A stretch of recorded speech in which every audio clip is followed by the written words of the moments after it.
Welcome to steno dictation series. आज की speed है 80 शब्द प्रति मिनट। तो चलिए शुरू करते हैं 5 सेकंड बाद।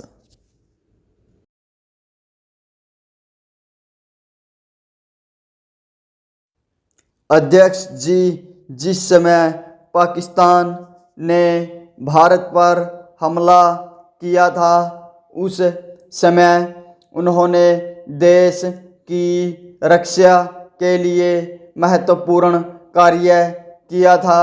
विराम।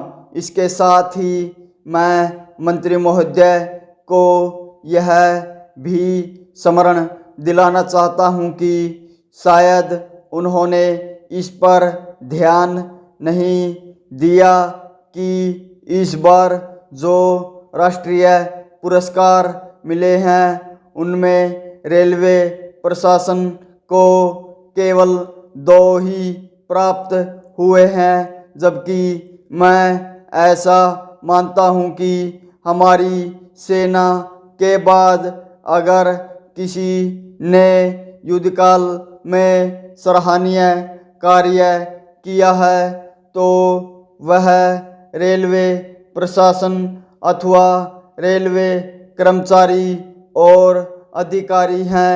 विराम। इसके लिए उनके मनोबल को बनाए रखने के लिए और उनको प्रोत्साहित करने के लिए रेल मंत्री को इस बात पर भी ध्यान रखना चाहिए और इसका प्रयास करना चाहिए कि जो भी इस तरह के प्रोत्साहन मिले उनमें रेलवे का विशेष ध्यान रखा जाए। विराम। अगला पहरा। रेल मंत्री महोदय ने अपने वक्तव्य में भी रेलवे कर्मचारियों की प्रशंसा की है या उनको प्रोत्साहन दिलाया है। विराम। लेकिन यह प्रोत्साहन शांतिकाल में भी बना रहना चाहिए।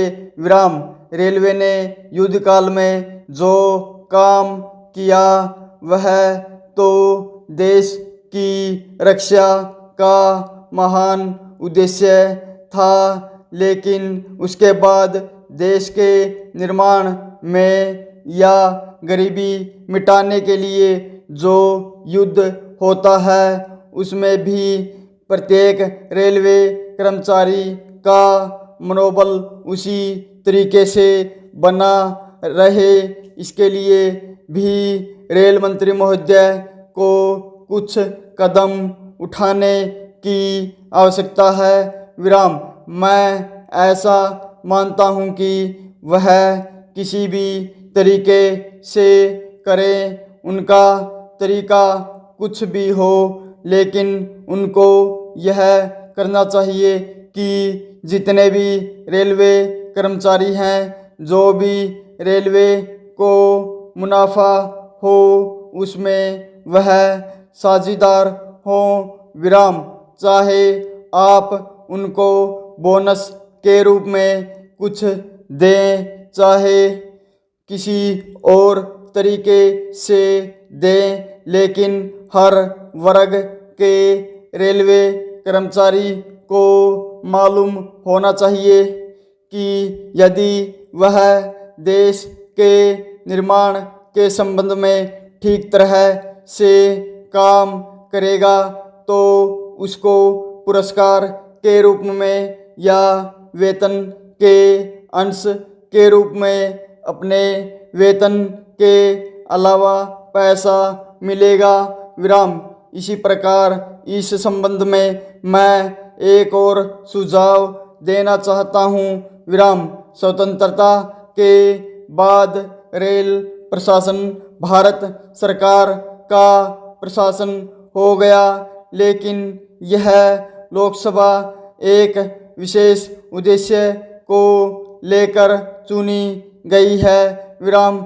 यह उस कार्यक्रम का एक नमूना ही है। विराम। गांधी जी ने जीवन के सभी पहलुओं पर प्रकाश डाला था।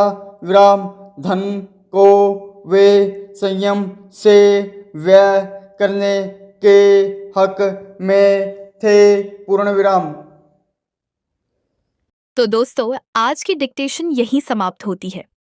अब आप अपने लिखे हुए नोट्स को ओरिजिनल टेक्स्ट से मिलाकर अपनी स्पीड और एक्यूरेसी का एनालिसिस करें। याद रखें, रोज प्रैक्टिस ही आपको परफेक्ट बनाएगी। अगर ये वीडियो आपके लिए यूजफुल रहा हो तो लाइक करें, चैनल को सब्सक्राइब करें और मिलते हैं रात 9 बजे नई डिक्टेशन के साथ। धन्यवाद।